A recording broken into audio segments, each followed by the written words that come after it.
سامعین و ناظرین، 35 سے 40 سال کے دوران انسانی جسم کی کمزوری کا سفر شروع ہو جاتا ہے۔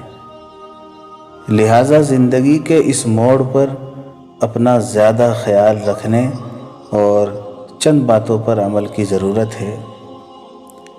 رجوع اللہ کا اہتمام اور گناہوں سے بچیں۔ حقوق اللہ اور حقوق العباد کی ادائیگی کی طرف پوری توجہ دیں۔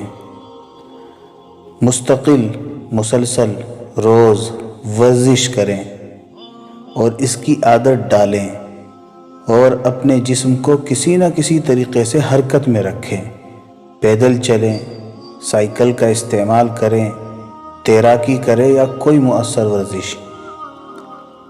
حد سے زیادہ کھانے پینے کا شوق اب ختم کر دیں۔ معیاری کھانا بقدر ضرورت صرف اتنا کھائیں کہ چاق و چوبند رہیں اور کمزوری محسوس نہ ہو۔ گاڑی اور سواری وغیرہ پہ کم سے کم سفر کریں۔ کوشش کریں کہ قریب کے کام پیدل سر انجام دیں، جیسے مسجد جانا، بازار وغیرہ جانا۔ بیجا غصہ اور فضول بحث مباحثے سے اجتناب کریں۔ از خود اپنے آپ کو تنگی اور پریشانی میں نہ ڈالیں، کیونکہ اس سے دل کا سکون اور صحت برباد ہو جاتی ہے۔ مال جمع کرنے کی ہوس کے بجائے اپنی ذات، اہل و عیال اور نیک کاموں میں مال خرچ کریں، اور یہ سوچ بنائیں کہ مال کمانے کا مقصد اپنے آپ کو اور ارد گرد کے لوگوں کو سکھ پہنچانا ہے۔ گہرے صدمے سے بچیں۔ کسی بھی ایسی چیز پر شدید افسوس نہ کریں جو آپ کے بس میں نہ ہو، بلکہ ایسی چیزوں کو بھول کر اطمینان سے آگے بڑھ جائیں۔ عاجزی اختیار کریں۔ مال و دولت، جاہ و منصب اور طاقت و قوت ایسی چیزیں ہیں جو انسان کو مغرور بنا کر تباہی کے دہانے پر لے جاتی ہیں۔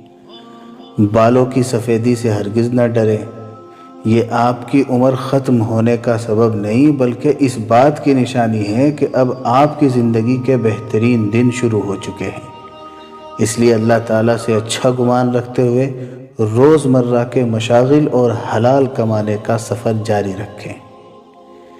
نیکی کے کام، بالخصوص باجماعت نماز، استغفار اور درود و سلام بالکل نہ چھوڑیں، اس لیے کہ نیکیوں کا یہ سرمایہ اس دن آپ کے کام آئے گا جب نہ مال فائدہ پہنچائے گا نہ اولاد۔ اللہ ہم سب کو عمل کی توفیق عطا فرمائے۔